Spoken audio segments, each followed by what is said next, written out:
Assalamualaikum warahmatullahi wabarakatuh.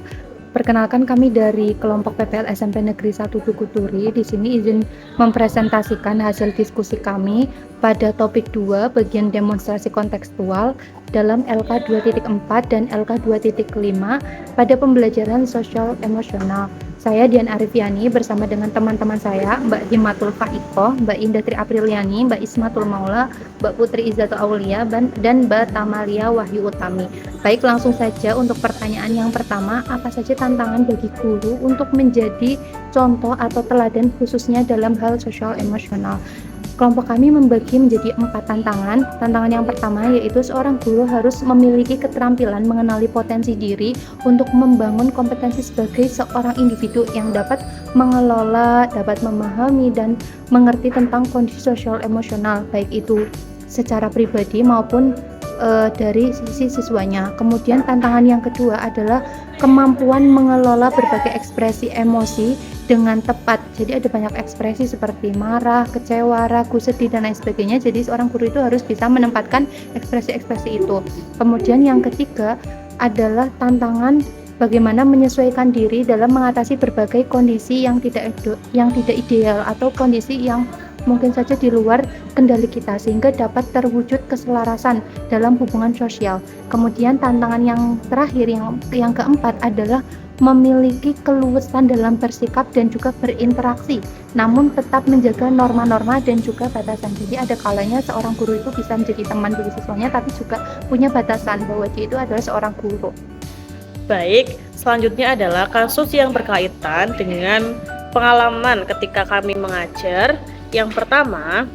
Kasus yang pertama adalah pernah saya mengamati seorang guru yang mengalami kesulitan dalam menghadapi peserta didik yang tidak paham dengan materi yang sedang diajarkan. Dalam pelaksanaan pembelajaran, peserta didik tersebut sulit untuk menangkap materi, padahal sudah disajikan berulang kali.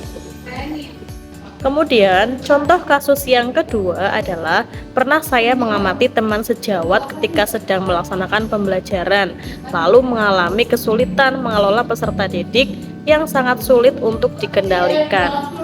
Saat itu, dalam kegiatan berkelompok, terdapat peserta didik yang asyik mengobrol dan berjalan ke sana kemari. Apa saja upaya sekolah dalam mendukung pembelajaran sosial emosional dan apa saja tantangannya? Baik, mari kita bahas. Yang pertama yaitu sekolah bisa mendukung pembelajaran sosial emosional yaitu dengan cara menerapkannya dalam 3 ruang lingkup. Ada 3 yaitu kegiatan rutin, terintegrasi dalam pembelajaran, dan yang terakhir protokol. Kita bahas yang kegiatan rutin. Kegiatan rutin yaitu kegiatan yang dilakukan di luar waktu belajar akan lebih bermakna bagi peserta didik. Misalnya, kegiatan membaca bersama, perayaan hari besar, acara sekolah, apel pagi, kerja bakti, senam pagi bersama, atau bahkan seminar. Lalu yang kedua, terintegrasi dalam pembelajaran, yaitu strategi pembelajaran yang terintegrasi dalam kurikulum. Misalnya, melakukan refleksi setelah menyelesaikan sebuah topik pembelajaran, membuat diskusi kasus atau kerja kelompok untuk memecahkan masalah, dan lain-lainnya. Lalu yang ketiga, protokol, yaitu budaya atau aturan sekolah yang sudah menjadi kesepakatan bersama dan diterapkan secara mandiri oleh murid dan guru. Selanjutnya yaitu tantangan bagi sekolah dalam menerapkan pembelajaran sosial emosional, yaitu yang pertama, kurangnya dukungan dari semua pihak sekolah terhadap kompetensi sosial emosional peserta didik. Yang kedua, sarana dan prasarana yang terbatas dalam menunjang pembelajaran sosial emosional. Lalu yang ketiga, pihak sekolah masih ada yang tidak mau melaksanakan kompetensi sosial emosional. Yang keempat, terdapat perilaku bullying yang terjadi di lingkungan sekolah. Dan yang terakhir, karakteristik peserta didik yang masih berada dalam tahap pencarian jati diri. Terima kasih. Selanjutnya akan dilanjutkan oleh teman saya. Baik, pertanyaan keempat yaitu apakah karakteristik peserta didik bisa mempengaruhi penerapan pembelajaran sosial emosional? Jelaskan bagaimana menghadapi kendala tersebut. Hasil diskusi kelompok kami bahwa peserta didik dalam satu kelas berasal dari latar belakang yang berbeda, sehingga kondisi sosial emosional yang dimiliki masing-masing peserta didik individu juga berbeda. Oleh karena itu, Guru harus mengintegrasi PSE dalam pembelajaran guna mengenali karakteristik peserta didik. Cara yang dilakukan dalam menghadapi kendala tersebut adalah yang pertama, melakukan asesmen diagnostik non-kognitif guna mengetahui karakteristik peserta didik, terutama kondisi sosial, emosional sebelum melaksanakan proses pembelajaran. Yang kedua, melakukan observasi aktivitas peserta didik dalam mengikuti proses pembelajaran, bisa berupa ketika berdiskusi, secara berpendapat, berekspresi, dan berperilaku, guna melihat perkembangan sosial emosional. Yang ketiga, melakukan refleksi bersama melalui penilaian diri dan antar teman terkait proses pembelajaran yang telah dilaksanakan. Dan yang keempat, melakukan komunikasi dua arah guna mengetahui sudut pandang dan cara berpihak dan berpikir peserta didik. Baik, untuk pembahasan selanjutnya itu terkait dengan hal yang dipelajari pada film Laskar Pelangi, Deadwood Society, dan Sekolah Rimba. Nah, pada slide selanjutnya ini terkait dengan film Laskar Pelangi, yang mana film Laskar Pelangi ini itu menceritakan tentang perjuangan dua orang guru, yaitu Bapak Harfan dan Ibu Muslimah, yang membangkitkan semangat pendidikan di SD Muhammadiyah Gantong. Bapak Harfan dan Ibu Muslimah ini tetap mengajar meskipun keadaan sekolahnya, kemudian kondisi sekolahnya itu tidak mendukung. Walaupun keadaan sekolahnya itu tidak mendukung, tapi beliau-beliau ini sangat telaten, sabar, kemudian bersemangat untuk meningkatkan pendidikan yang ada di SD Muhammadiyah Gantong.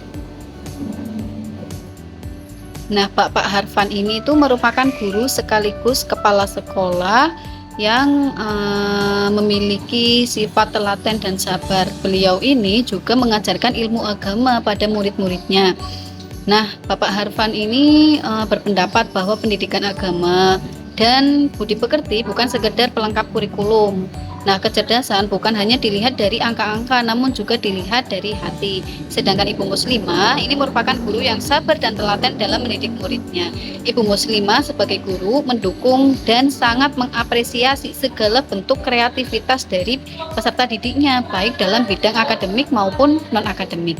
Nah, berkat kegigihan beliau-beliau ini, akhirnya murid-murid dari SD Muhammadiyah Gantong ini dengan kondisi yang seadanya, mereka itu mengikuti perlombaan, berbagai perlombaan, dan mereka itu menang dalam perlombaan tersebut. Nah, dalam film Laskar Pelangi, guru itu digambarkan sebagai agen perubahan, di mana guru bisa mengubah pandangan masyarakat tentang SD Muhammadiyah yang awalnya diremehkan karena memiliki kekurangan, tapi kemudian berhasil memiliki prestasi. Baik, selanjutnya saya akan menjelaskan terkait dengan film Deadwood Society. Ada 3 hal yang dapat kita pelajari dari film ini. Yang pertama, dengan mengutamakan rasa kasih sayang yang tulus kepada peserta didik, maka seorang guru akan dapat mencari setiap peluang untuk dijadikan sebuah kesempatan belajar. Lalu yang kedua, ada jangan memanfaatkan peserta didik hanya untuk menaikkan pamor instansi atau sekolah saja. Namun, bantulah peserta didik untuk dapat berkembang secara optimal dengan berlandaskan rasa kasih sayang. Dan yang terakhir, yang dapat kita pelajari dari film Deadwood Society, yaitu guru yang baik adalah guru yang akan menghadapi segala rintangan yang ada di dunia pendidikan dengan sikap yang tenang dan penuh kehati-hatian, sehingga semangat dari seorang guru tersebut dapat memberikan pelayanan yang terbaik, tidak akan pernah pudar ditelan masa. Selanjutnya ada film Sekolah Rimba. Hal yang dapat kita petik dari film Sekolah Rimba ada kaitannya dengan pembelajaran sosial emosional, yaitu terkait dengan transformasi karakter tokoh Butet yang sejak kecil dididik dengan cara yang overprotective oleh keluarganya, kemudian menjadi perempuan yang pemberani, pemberontak, dan pantang menyerah. Hal tersebut muncul karena Butet merasa empati dengan kondisi anak rimba yang tidak mengenal pendidikan. Bukan hanya tidak mengenal pendidikan, anak rimba bahkan menganggap bahwa pendidikan merupakan misi orang asing yang membahayakan jiwa dan raga mereka. Disitulah emosional Butet diuji. Dia merasa berempati tetapi juga harus mengelola bagaimana supaya anak rimba tidak mendoktrin bahwa apa yang diajarkan tidak membahayakan fisik maupun jiwa mereka.